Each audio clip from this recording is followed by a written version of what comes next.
साथियों नमस्कार। कृषि कानून का विरोध करते करते राकेश टिकैत अपने दोस्त यादवेंद्र यादव के साथ पश्चिम बंगाल में राजनीतिक प्रचार हेतु चले गए। हालांकि वो उसको कहते हैं नहीं, वो कृषि कानून के विरोध के लिए गए हुए हैं। ये एक ऐसा विरोध है जिसके लिए जिस पश्चिम बंगाल में चुनाव होने हैं, आप वहाँ जा रहे हो और मंच से कह रहे हो कि चाहे जो हो अमुक अमुक पार्टी को वोट मत देना। ये राजनीति नहीं तो क्या है?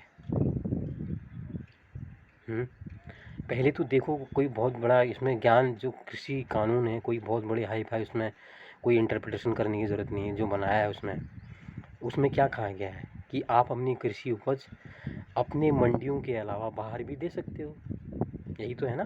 कोई देने का कहीं बाध्यता तो नहीं है। आप मत दीजिए। किसने कहा देने के लिए? आप जो मंडी में दे रहे थे, जिन उनको अपने राज्य में दे रहे थे, उन्हीं को देते रहिए।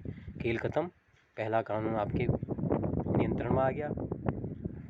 दूसरा इसमें कहा गया है कॉन्ट्रैक्ट फार्मिंग, कि आप चाहें तो किसी के साथ एग्रीमेंट कर लो। अगर आप नहीं कर पा रहे हो, कोई सक्षम एक्सपर्ट कोई कंपनी है कृषि क्षेत्र की, उसके साथ आप समझौता कर लो। मत करो ना। किसने कहा है करने के लिए? तो यहाँ भी खेल ख़त्म। तीसरा स्टोरेज है।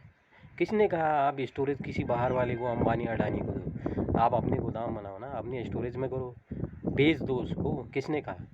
तो इसमें काला कहाँ क्या है?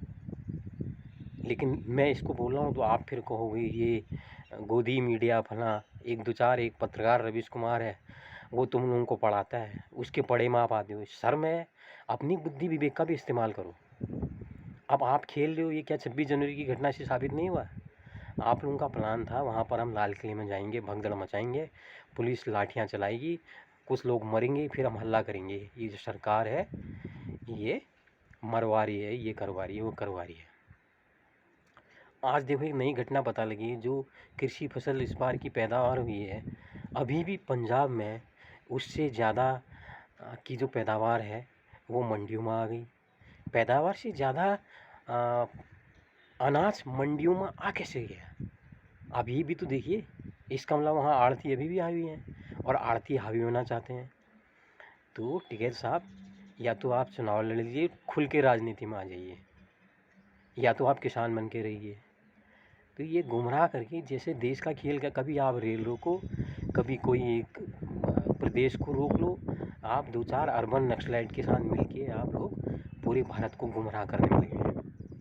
हमारा किसान इतना भोला है कि प्रेमचंद की कहानियाँ अगर आपने पढ़ी होंगी ना, उसमें आप देखोगे वो लगान और सूद में ज़िंदगी बीत गई, लेकिन किसान ने कभी ऐसा विद्रोह नहीं किया।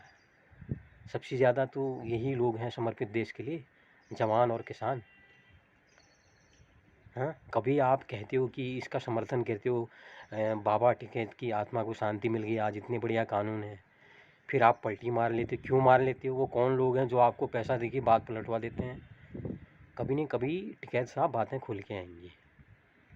मैं आपका समर्थन करता हूँ, मैं किसानों का दिल से समर्थन करता हूँ, लेकिन कुछ बुद्धि विवेक का भी आप इस्तेमाल कर लीजिए। आपकी दाढ़ी के बाल भी सफ़ेद हो चुके हैं, बहुत अनुभवी व्यक्ति हैं आप, कोई मूर्ख नहीं है जो आप कलकत्ता में जाके आप कह रहे हो अमुक अमुक पार्टी को वोट मत देना है। इसका मतलब क्या है?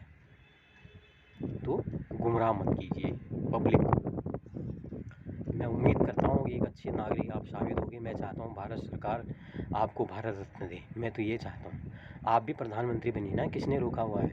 ये कोई आदमी गुजरात के वडनगर से गांव से आके अगर प्रधानमंत्री बन सकता है, आप भी बन सकते हो, लेकिन उस काबिल बनाइए ना। दोगली बातों से कोई उच्च शिखर पर नहीं जा सकता। तो दुनिया में जो हमारे देश में जो लोगों के साथ मिल के साथ नकली पत्रकारों के साथ मिल के नैरेटिव बनाने की कोशिश मत कीजिए। ये सबके लिए अच्छा होगा। बहुत बहुत धन्यवाद।